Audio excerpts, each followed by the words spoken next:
High friends, welcome back to our channel বলাতনু blogs. আশা করি তোমরা সবাই খুব ভালো আছো আর আমিও ভালো আছি। তো চলে এসেছি আবার একটা নতুন ব্লগ নিয়ে। আমি তনুশ্রী আর আজকের ব্লগটা শুরু করছি একেবারে সন্ধেবেলায়। আজকে হলো জামাই ষষ্ঠীর আগের দিন। তো এখন থেকে আমি আমার ব্লগটা শুরু করছি। দেখতেই পাচ্ছ যে তোমাদের দাদাভাই চলে এসছে আর আমার মেয়ে ওর বাবার জামা জুতো যেখানে যেখানে থাকে আর কি, কাঁচা জিনিসপত্র যেখানে থাকে জামা প্যান্টগুলো খুলবে আর ও সেখানে সেখানে রাখছে, আর জুতোটাও তাই যেখানে থাকে সেখানে গিয়ে রেখে আসবে। তো প্রত্যেক দিন এটাই করে ওর বাবা আসলে। আর আমি এদিকে শুরু করে দিয়েছি, দেখতে পাচ্ছ সন্ধ্যার টিফিন। আসলে আমার খুব জোর খিদে পেয়েছে আর সেই কারণে আজকে স্পেশাল চাউমিন করছি, বাড়িতেই চাউমিন রান্না করছি। তো একটু দেরি করে বসিয়েছিলাম, তো আমাদের দাদাভাই আসলে একেবারে গরম গরম খাওয়া যাবে সেই কারণে। তো আমার মেয়ে খাওয়ার জন্য তো একেবারে খুবই এক্সাইটেড, সেই জন্য দেখতে পাচ্ছ আমার হাতাপাতি করতে শুরু করে দিয়েছে আর আমি সবার জন্য একে একে বেড়ে নিচ্ছিলাম। মনে হয় না চলে গেল।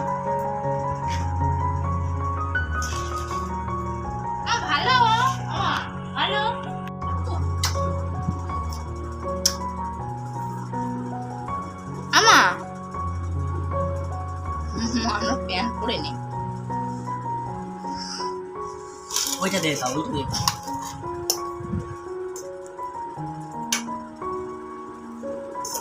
এই তো তোমার কিরম হয়েছে?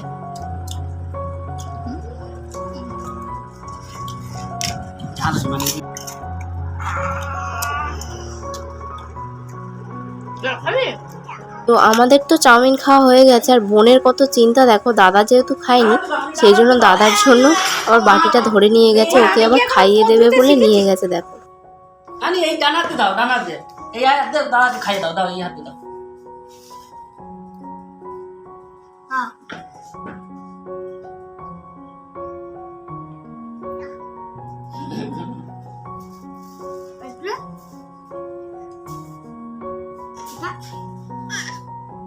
ওর ঝাল লেগেছে। আর এরপর আমি রেডি হয়ে যাচ্ছিলাম, হচ্ছে কালকে যেহেতু জামাই ষষ্ঠী আর গরমের চোটে মার্কেটিং করতে সেরকম কিছু বের হওয়া হয়নি, সেই জন্য বাড়ির পাশ থেকেই মানে বাড়ির পাশে আর কি বাজার এখান থেকেই আর কি শাড়ি কিনে নেবো মায়ের জন্য। তো সেই কারণেই বেরিয়েছিলাম, আমরা দুজন বেরিয়ে গেছি, কিন্তু বেশ খানিকটা যাওয়ার পরও শুনতে পাচ্ছি মানও খুব জোর কাঁদছে, মানে আমার সোনাও কেঁদেই যাচ্ছে। আর সেই শুনেই আমরা আবার ব্যাকে এসে ওকে জুতো পরিয়ে আবার নিয়ে যাচ্ছি।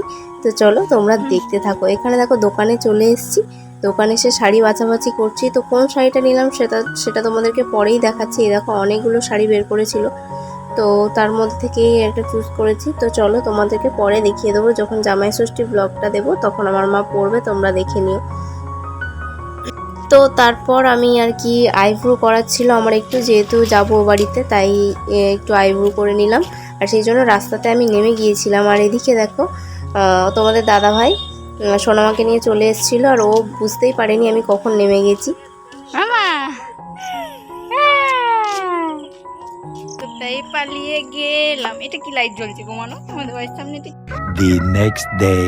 তো তার পরের দিন দেখো, আসলে জামাই ষষ্ঠীর দিন আমরা রেডি হচ্ছিলাম যাব বলে, আর তাড়াতাড়ি বেরোবো করেও দেখো সকাল সকাল উঠেছি ঠিকই, কিন্তু জল তো আসবে সেই 7টার সময়, মানে কাজকর্ম শুরু হবে সেই 7টা থেকেই।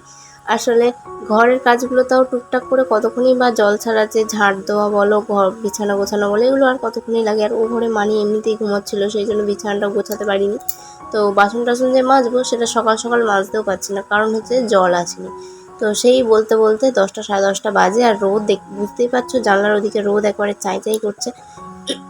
আর এদিকে বাচ্চা কাচ্চাকে গোছানো যে কত ঝামেলা কর, সেই জন্য আমি নিজেই আগে গুছিয়ে নিয়েছি। বাট নিজে গুছিয়ে নিয়ে আমি এদিকে ঘেমে যাচ্ছি। ওর পেছনে দেখো টিপ পড়াচ্ছি, বক বক করতে করতে পাউডার দিচ্ছি। দেখো তাও কত রকমের গল্প বলতে হবে, বুঝিয়ে বাজিয়ে তারপর ওকে গোছাতে হবে। মানে গলার হার নুপুর বালা এসব পরাতে গিয়ে তো ওর বাবা একেবারে কেঁদে নেই একাকার। ওর বাবাকে কিছুতেই পড়াতে দেবে না কিছুক্ষণ আগে।